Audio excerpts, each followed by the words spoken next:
So my name is Tracy. I'm all the way from South Africa. It's an absolute pleasure, and I'm so fortunate to be here.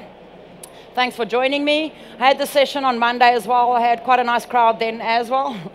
And I've got some cool stuff that I want to share with you, which I think is going to change the way that you think about tech, maybe, and about people.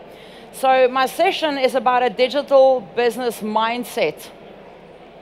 And I can promise you, if you thought you were going to come to my session and I was going to give you a link to a PDF that you'd download, you'd fill it in, and then you have a digital first business mindset, nope, it's not going to happen.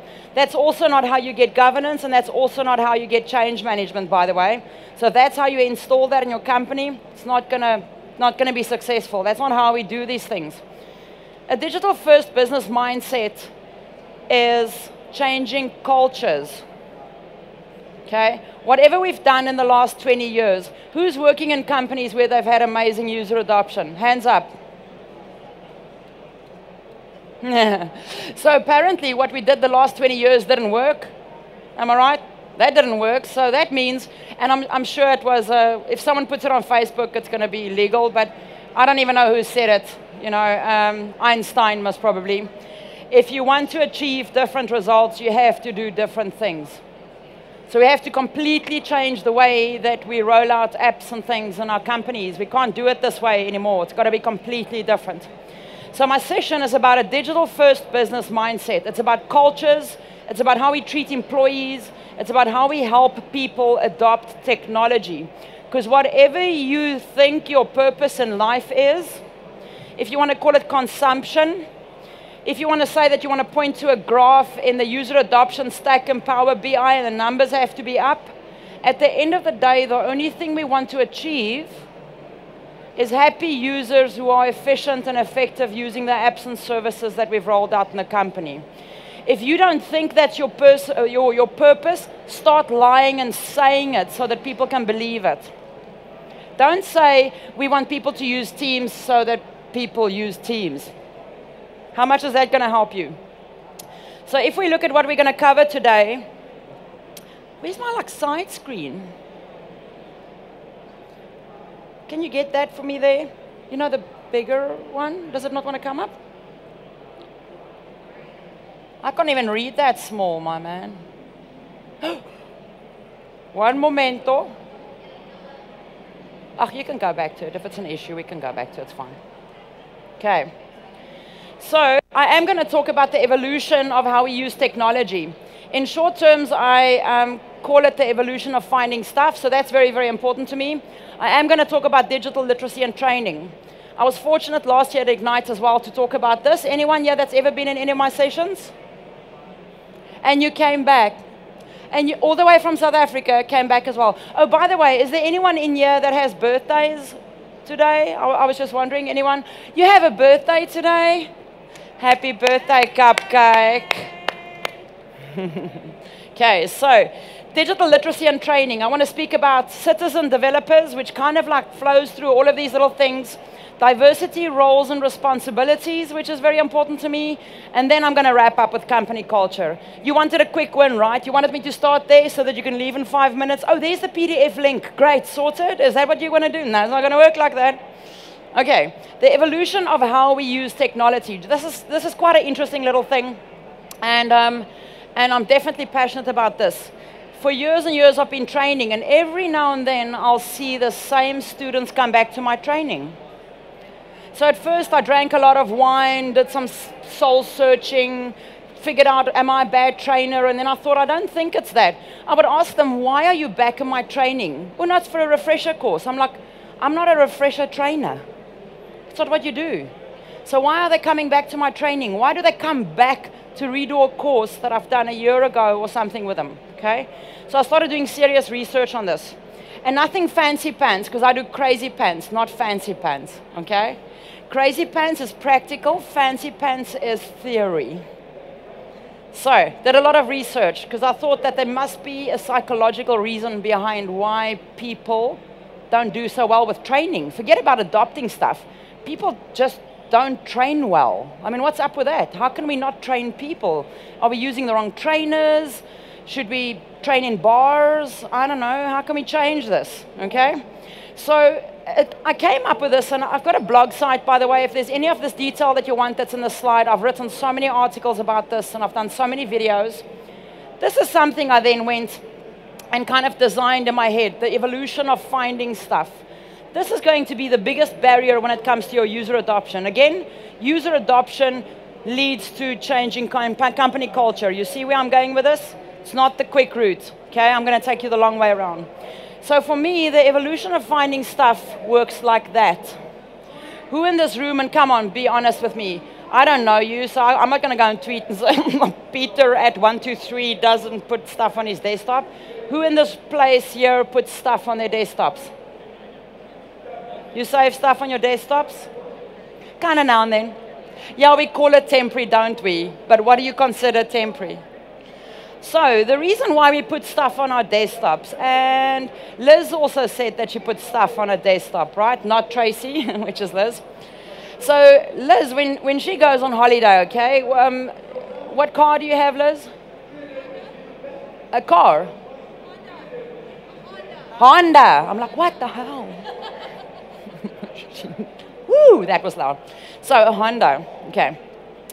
I heard Anna. I'm like, not the name of the car, man. Honda. So when Liz goes on holiday, she doesn't pack anything. And I remember Monday I asked this question, because in South Africa we call it a boot.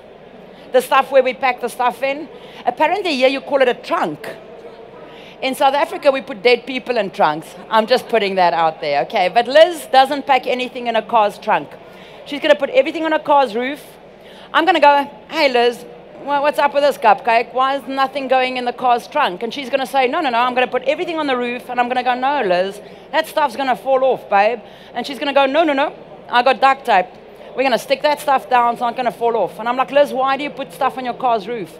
Because when I'm driving, I can put my hand out the window and find my favorite socks and my toothbrush. Because if I can see stuff, I can find it.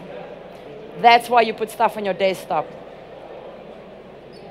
People put things on their desktops because when they can see it, they can find it. When we get home at night, we throw our keys on a little table there by the door, because kind of if you put it in a little cupboard, you won't find it.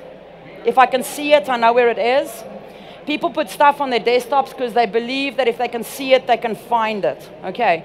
The second part of the evolution of finding stuff is navigating. Who can give me an example of navigating to stuff? You're all masters at it. Folders. Double click, double click, double click, double click, double click, double click, second folder, double click. If anyone changes a folder name or moves a folder, not going to find it again. Because you've got this little path that your brain's built on how to get to that documents. 2018, March, Bob's files that Mary reviewed, that's in draft mode and has been printed on Monday. That's how we save things in folders, isn't it? That's navigating to stuff. Another example would be, and I actually don't know how that works anymore. If I had to press the Windows Start button on my machine, or the old round one that there used to be, and you'd go Start button, Control panel, or something, printers, I don't know how to get there anymore. I don't. Or how do I get to my mail settings? Or how do I get to my Wi-Fi settings? Okay, that's still navigating to stuff. People don't even know that they can press the Windows button, by the way. How many people here uses the Windows button all the time to open apps and services? I saw like 50% of the hands. Have you got any idea how much that slows you down? Navigating to stuff, having shortcuts on desktops, having files on desktops slows you down. Now you can tell me that I have no need to be super fast. Let me remind you that 10 years ago, and I can see everyone here is millennial, so I'll tell you a story out of my life. 10 years ago, I had departments that were double the size with half the amount of work. So I need to speed up, or I will be replaced by a robot. It's going to happen. If I don't speed up, I'm not going to stay up to date. So we need to stop navigating to stuff. We can't click through folders anymore. We can't go through shortcuts anymore.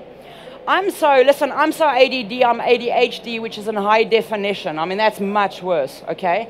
When I take my mouse down to the taskbar to start looking for something, I see something else and I start doing that. All the time.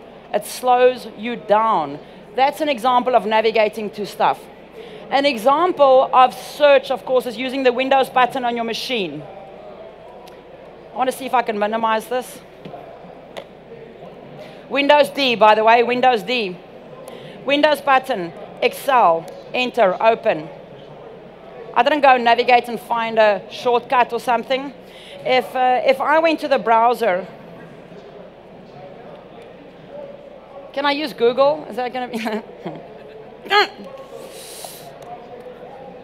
Of course we use Google, okay? We're not even going to joke about this. Is there something wrong, sweet? Is it okay? So, Ducati Monster. It's going to work a bit different in Bing, but I'll show you. 1 million results. Oh, I'm going to so mess this up now with Bing. Oh, it's not on the screen. That's why. Sorry, my sweets. Oh, Windows P. Sorry, I forgot. There we go. I am going to, for the exercise, go to Google.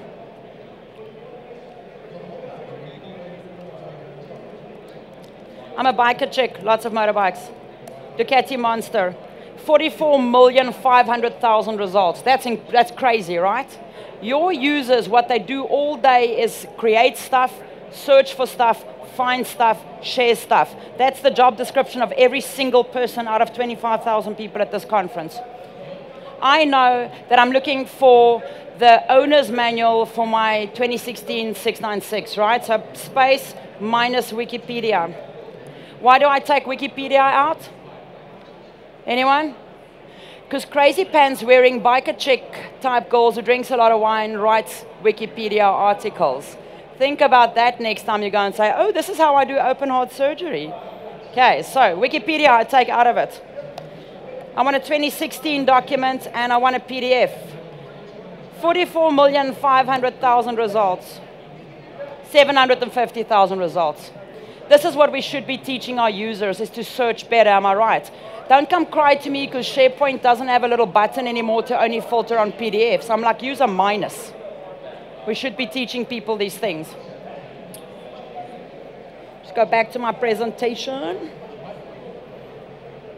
That's fine.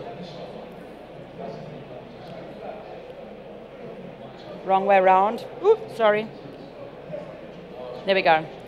So that example is searching for stuff, right? You get where I'm going with this. Search. Who can give me an example of discovery that we're experiencing in IT today? What is an example of discovery?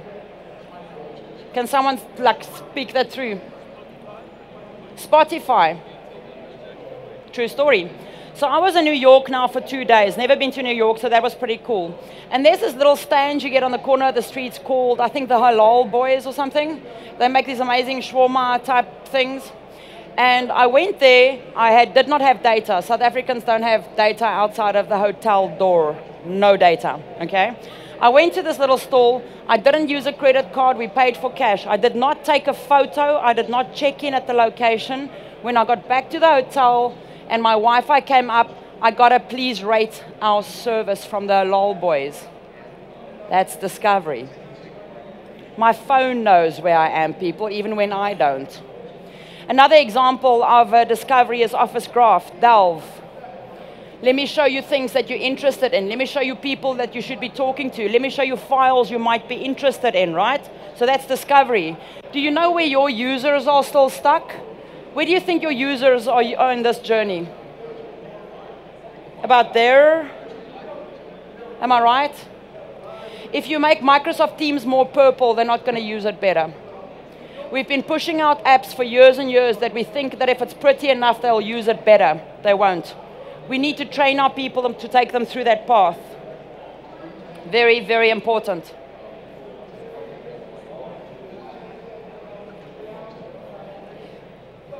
It's not on the... Don't you want to get up that other screen for me again, please, sweets? Or I can just do it, yeah, it's fine. Okay. So digital literacy and training, I've already spoken about that, is about training the basics, helping people. These are statistics that tells me that about 75% of my users are not PC literate. They're not using the Windows buttons. They're not searching correctly. They're not finding the right stuff. Again, we will be sharing this. Again, I've written a lot of blogs on it. So tracyvanderschaaf.com, you'll get all this detail. That's the biggest barrier to your user adoption. People are scared of this. They're not using this correctly. It's not about the cloud. It's this. This is between you and them. We need to get them to use this better. So please think different about the training that you do and how you roll that out. Something else I want you to remember is that to learn new things, you have to first unlearn things. Something that people at conferences tell me a lot, no, not a lot, I'm lying, but they have, is, Trace, you won't have a job soon. I'm like, what does that mean? Maybe they know. Because training is going to become obsolete. Once Microsoft learns to be more intuitive like Apple, we won't need to train people anymore. I'm like, really? Give me an example of that. Why would you say that? Because my 2-year-old little daughter, I can give an iPad to and she can use it, which means iPads are intuitive. I'm like, no, sweetie. Your 2-year-old can use an iPad because she's never worked in DOS before. She's never worked in Office 2003. She's never worked in Lotus Notes or in Lotus 123. Muscle memory that we build with other types of systems makes us resistant to learning new ways of doing things. The less systems you've worked with, the easier it is to adopt new systems. Don't throw away the old people in your company like me.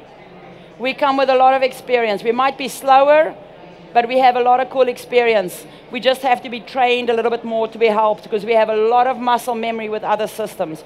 So please remember that. Someone who's worked on a lot of systems is going to struggle to learn new technologies. Citizen developers. Citizen developers is your new end users becoming power users. We have to empower them, and if we help them to become self-learners, creative, curious, they'll be able to adopt the technologies faster. You can't send someone a URL in an email and expect them to go figure something out. We have to help them become self-learners. We have to support them. We have to give them environments where they can learn. The important thing about citizen developers is not giving them access to Power Apps. It's also giving them the right tools. So you might give them all the cool Office 365 stuff to go do amazing stuff. You have to help them with the right tools. Just click this again. So when I talk about the right tools, I talk about digital literacy. These are the skills that everyone in your organization should have. It's digital literacy skills. Be more creative, be able to curate content. I've written a lot of white papers and stuff like about this as well, with a lot of information. If we help people be more empowered in these different areas, then they'll understand the technologies that we're deploying. If you explain to people what e-safety is why you change your password regularly. E-safety is keeping you safe when you browse. E-safety is why we do expiration on links in OneDrive. E-safety is the passwords we put on sways. Then people understand why we have those restrictions in place, but they don't understand, they don't have the awareness, and they don't have the need. Start with digital literacy campaigns like this so that your users can understand the need. These are like serious power. Thank goodness I strapped a Red Bull under everyone's seats. Roles and responsibilities comes back to the citizen developers. Training roles are going to change into more therapists in the beginning, believe it or not. IT support's going to change into training roles. IT support should be training. When someone phones for help, do not fix their problem, fix them so they can fix their own problems. That's training. That is the gift that keeps on giving, by the way. Stop paying for IT support, pay for training. It's different. Help people to help themselves. And that brings me to company culture as I wrap up. Such a cool thing by Peter Drucker is this culture eats strategy for breakfast. And the three main things in this, of course, is culture, strategy, and capabilities. Capabilities is one of the strongest pillars when it comes to company culture. And capabilities means you have to allow people to be skilled and empowered. This is such a beautiful statement by Satya as well that talks about what the digital first business mindset is. They did a white paper, Digital Transformation at Microsoft. You can go and look it up. So if you want to take a quick photo, I'll just go up to the next slide and show you what they consider the 4 core pillars that help them digitally transform. They said if they empower employees, if they transform products, if they optimize operations and engage customers, they can be digitally transformed. This is very, very important. And these people will do that for you internally. But without this, you're not going to get it right, people. This is very important for me. Training is the biggest, best thing you can do to change your company culture. And that's me. I've given you all the advice everywhere. So that's me. Thank you very, very, very much. I went a minute over. Sorry, my sweetie. Thank you so much. Please evaluate it. I think you guys get reminders on your apps. Thanks for being in the session. I've written articles about all of these things. TracyVanderschuyf.com. Lots of videos on YouTube. You can go download them and say it was yours. I don't care. You can copy and paste my blogs and put it out in the company. I don't care, as long as you can help people with it. And I'm Tracy VDS on Twitter as well. If you want to follow me, if you have questions to ask. Thank you very, very much for being here. Have an awesome day at Microsoft Ignite.